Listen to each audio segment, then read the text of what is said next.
Son videoyu Ağustos sonunda yayınlamıştık. İlk videomuz ise Mart-Nisan ayları civarıydı sanırım, yanlış hatırlamıyorsam. Upload edilmişti. O zamandan bu zamana birçok şey yaptık, birçok şey ürettik, birçok şey değiştirdik, zorlandık, bulamadığımız şeyler oldu, araştırdık, aradık, taradık, bulduk.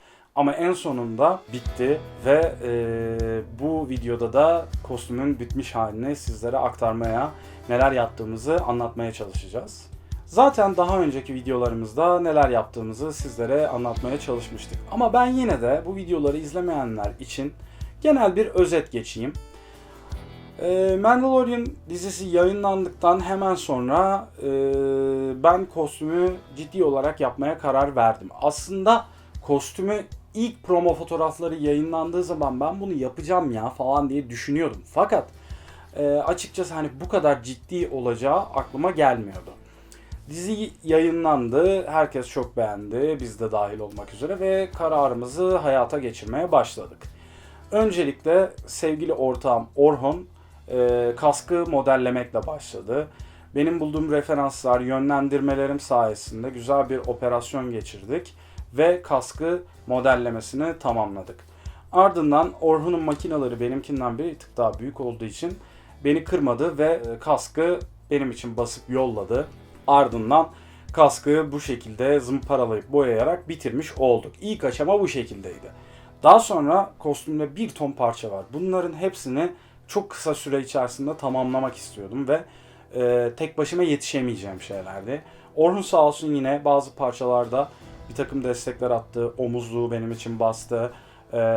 Dediğim gibi kaskı zaten tamamen o halletti. Hani modellemesini, baskısını. Ben sadece zımpara ve boyasını yaptım. Daha sonra buradan muhtemelen anlamayacak Türkçe olduğu için video ama buradan ona da çok teşekkürlerimi göndermek istiyorum. Darren Patton'ın gerçekten harika modellerin için, beni kırmadığın için ve tüm yardımlar için sana buradan çok teşekkürlerimi gönderiyorum. Kostümde kullandığım birçok modelin yaratıcısı o. Onunla beraber yaptık bu işi. Devam eden süreçte ise daha zorlu bir kısım vardı.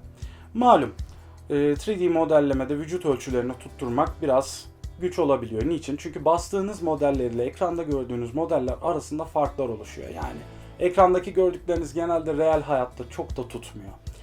Bu nedenle ilk yaptığımız seride bir boyut sorunu vardı ve küçüktü. Oldukça küçüktü bana. Tekrar zırh basıldıktan sonra aynı süreç tekrarlandı. Tabii ki çok fazla problem yaşadık. Mesela kromun boyanması gerçekten çok zorlu bir süreç ve yurt içinde bu boyanın bulunması imkansız. Mecburen yurt dışı kaynaklarla uğraştık. Hani yurt içine sokmak da gümrük açısından problemli vesaire.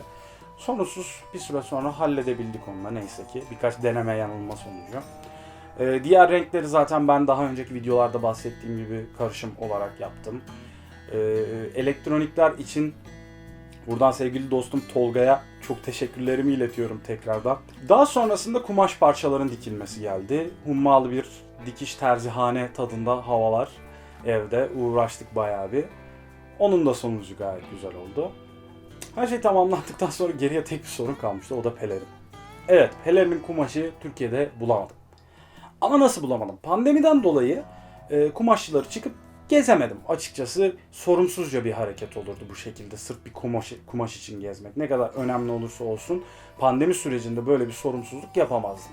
İnternetten aradım. Birçok firmaya mail attım, mesaj attım, telefonla aradım. Hiçbiri bu kumaşı duymadıklarını dahi söylediler. Böyle bir şey olmadığını dahi söylediler. İşin enteresan olanı elimde bu kumaştan numune de var yani.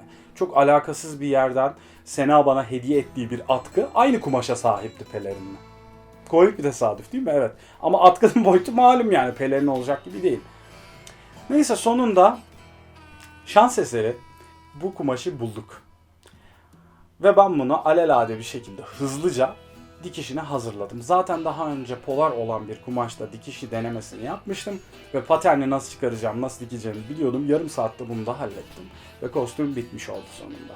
Gerçekten çok uzun bir çalışma, çok vaktimi aldı. Normalde evet Boba Fett kostümünün 4 yıl gibi bir süreyle tamamlandığından bahsediyordum. Ama bu açıkçası beni daha çok yordu. Çünkü süre zarfı kısaydı ve bu kısa süre içerisinde çok fazla iş yapmam gerekiyordu. Ve tamamını burada yaptım. Şimdi gelelim işin maliyetine. Ya bunu tam olarak söylemek zor. Niçin zor? Şimdi ben bu kostüme başladığımda dolar 6 liraydı. Şimdi 8 lira. Yani ben size hani tam net bir maliyet veremiyorum. Ne kadar yurt içi kaynaklarla temin etmeye çalışsam dahi bu döviz kurunun hareketliliği yurt içi fiyatları da etkiliyor. Ve hani net bir fiyat vermemi engelliyor. Ama ben size bu konuda şunu söyleyebilirim. Tamamı burada yapılmasına rağmen birkaç bin lirayı geçti zaten. Yani bunu hesaplamam mümkün değil çünkü dönem dönem parça bitiyor, bir şey yanlış oluyor, eksiklerim oluyor, tekrarlamam gereken parçalar oluyor. Bu yüzden fazlaca aldığım malzemeler oluyor. Bazen de gözümü doyuramıyorum. İhtiyacımdan fazla alıyorum lazım olur diye. O da artabiliyor. Öyle durumlar da olabiliyor. Ve üstüne üstlük hani benim böyle inanılmaz zengin bir hayatım yok yani. Böyle bir gelirim de yok. İnanılmaz bir milyoner değilim yani sonuçta ne bileyim. Ama bu süreç uzun bir zamana yayıldığı için o kadar da etkilemedi beni açıkçası. Yani belli bir miktar para ayırarak bunu halledebildim. Tabii bunu başkasına yaptırmak isteseniz veyahut da çıldırıp yurt dışından almaya çalışsanız şu anki kurla bir araba alabilecek bir paraya bu kostümü tamamlayabilirsiniz. Çok akıl kâr değil. Dediğim gibi tamamen burada yapıldığı için, tamamen bu odada yapıldığı için maliyet oldukça düşük oluyor. Birçok şeyi kendim yapıyorum çünkü. Ama hani bunu tamamen böyle dışarıdan kaynaklamaya çalışsaydım maalesef benim bütçem bunu kaldırmazdı zaten. Şimdi diyeceksiniz bazılarınız. Abi sen bu kostümü yaptın, ne yapacaksın? Evde bir yerlerde sergiliyor musun? Evet, sergiliyorum. Ama onun dışında daha önceki videolarda da bahsettiğim gibi bir takım fan organizasyonları var. Bunlar 501. Lejyon, Asi Lejyonu ve Mandalorian Merch. Bu üçüne de bu karakterle katılabiliyorum. Bundan sonra artık bunların başvuru aşamaları var, onaylama aşamaları var. Ardından bu kostümü çeşitli etkinliklerde Türkiye'nin birçok yerinde giymeyi heyecanla bekliyorum. Tabii ki bu dediklerimin hepsi pandemiden sonra. Evet, kostümüm bitti dedim ama bir eksik var, fark etmişsinizdir. Pulse Rifle. Evet, Pulse Rifle'ı yapmadım. Niye yapmadım? Pulse Rifle zorunlu bir aksesuar değil sonuçta. Dizide de gördüğünüz gibi sağda solda bırakabiliyor. Bazen Razor Crest'te bırakıyor. Bazen yolun kenarına bir yere atıyor, kendi dönerken alıyor. Yani ihtiyacına göre kullanıyor. Ama Blaster var. Pulse Rifle ayrı bir odak noktası olduğu için onu en sona bıraktım. Kostüm bitti. Bundan sonra Pulse Rifle var. Sonra Beskar var. Jetpack var. Bu böyle gidecek galiba. Bayağı uzun bir seri olacak gibi duruyor. Bundan sonrası da var çünkü. Bunu keyifle yaptığım için onu da elimden geldiğince en iyi şekilde yapmaya çalışacağım ve bunları tabii ki de sizlerle paylaşacağız. Birazcık daha hani kostümün diziyle karşılaştırılmasına bakalım. Yani ne kadar accurate yapabildik, yani filme ne kadar uygun yapabildik. Benim yaptığım zırh Episode 1, Sezon 1, yani Sezon 1 bölüm 1'deki zırh.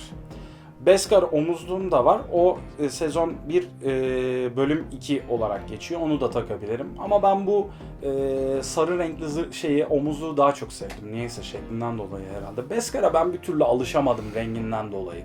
%99 filme yakın, yani neredeyse birebir. Aynı kumaşları kullandım, aynı materyalleri kullandım, aynı boyaları kullandım Legacy FX'le. Aynı ölçüleri tutturmaya çalıştım. Zaten boyum Pedro Pascal'la 3 aşağı 5 yukarı hemen hemen aynı zaten. Neredeyse birebir oldu diyebilirim. Bu birebir yapmak zaten çok fazla araştırma gerekiyor. Çok fazla ekran görüntüsü bakmak zorunda kaldık dizideki görüntülerden. İşte bu D23, D23 dediğimiz fuardaki kostüm görüntülerine, Çin sineması önünde çekilen görüntülere falan bakmak zorunda kaldık çok fazla. Hatta bunları böyle piksel piksel inceledim. Ki birebir aynı olsun, her detayı aynı olsun. Deri malzemelerinden tutun da kumaşlarına, boyalarına kadar hepsi aynı olsun. Birazcık da hani videolardan sonra bana gelen sorulara cevap vermeye çalışayım elimden geldiğince. Zaten hani bu kostüm ve prop ve 3D printing, yani 3 boyutlu yazıcılarla alakalı olan tüm soruları Banta Props Instagram adresime yollarsanız eğer, ben elimden geldiğince cevaplamaya çalışıyorum. Hani mümkün olduğunca yetişebildiğim kadar cevaplamaya çalışıyorum. Sizlere yardım etmekten de keyif duyuyorum. Yani öyle bir sorunuz olursa çekinmeden bana oradan sorabilirsiniz. Takip etmeyi de unutmayın beni. Şimdi mesela bize şöyle bir soru geliyor ağırlıklı olarak. Bunları yaparken niye çekmiyorsunuz? Bu sorunun birçok cevabı var aslına bakarsanız. Bunlardan birisi normal günlük hayatın koşuşturmacasında ben bunları yapmaya çalışıyorum. Yani ben bunlarla tam zamanlı olarak uğraştığım bir şey değil. Ben bu işten hani para kazanmıyorum. Bu benim hobim. Hobim olduğu için de ben bunu geceleri yapıyorum. Veyahut da hafta sonları işte dinlenme saatlerimde kendime ayırdığım saatlerde yapmaya çalışıyorum. Ve bu saatlerde her zaman çekim yapma imkanımız olmuyor. Veyahut da ortam müsait olmuyor. Yani ev rahatlığında yaptığımız için bunu sürekli çekim yapma şansımız olmuyor. Bir de kanal konseptimiz açısından hani burada mümkün olduğunca size bu kostümü yaparken neler olduğunu anlatmaya çalıştık. Bu kostümü hani nasıl yapabilirsiniz şeklinde algılamaktan ziyade biz bu kostümü oluştururken başımıza neler geldi bunları anlatmaya çalıştık sizlere. Bunlarla alakalı yani bu kostümlerle alakalı daha önce de birçok kostüm videosu yaptık Mendo dışında. Hani görmek istediğiniz bir şeyler varsa, merak ettikleriniz varsa lütfen aşağıya yazın. Yorum olarak yollayın bize. Bir bakarız neler yapabiliriz onlarla alakalı. Tabii ki de sizleri kıracak halimiz yok. Bu hobiyle uğraşmak istediğinizde hani neler yapmanız gerekiyor ya da nasıl bir yol izlemeniz gerekiyor? Öncelikle ciddi bir el becerisi ihtiyacınız var. Teknik bilgiye ihtiyacınız var. Bu zamanla gelişen bir şey. Hadiye öğrenilen bir şey değil. Küçükten başlayıp yavaş yavaş büyütürseniz daha faydalı olur. Bunun haricinde elbette ki bolca zamana ihtiyacınız var. O yüzden kişisel hayatınızda eğer çalışıyorsanız veyahut da okuyorsanız bu zamanlama dilimini çok iyi yürütmeniz gerekiyor. Çok iyi yönetmeniz gerekiyor ki yetişebilirsiniz. Birazcık da maddiyat gerekiyor. Yani hani maddi özveri olmazsa olmaz. Sonuçta materyaller ucuz materyaller değil. Ve bu bir cosplay değil en önemli tarafı. Yani cosplay'den daha önce de birçok kez bahsettim. Kesinlikle bu bir cosplay değildir. Bu bir replikadır. Yani filmdeki kostümün birebir aynısı. Buna cosplay diyemiyoruz. Bu bir kostümdür. Replikadır. Bu şekilde hani bu işe girmek isteyen arkadaşlara böyle önerilerim olabilir. Yine hani bununla alakalı sorunuz olursa çekinmeden sorun. Mümkün olduğunca cevaplamaya çalışırım. Bir maceranın daha sonuna geldik. Ama macera tam bitmedi. Çünkü Beskar var daha. Beskar'dan sonra da bakalım neler çıkacak. Dizinin sezonları uzadıkça daha çok iş çıkıyor bize açıkçası. Ama oldukça keyifli. İzlediğiniz için çok teşekkür ediyoruz. Yorumlarınızı aşağı bırakmayı unutmayın. Bir sonraki videoda görüşmek üzere.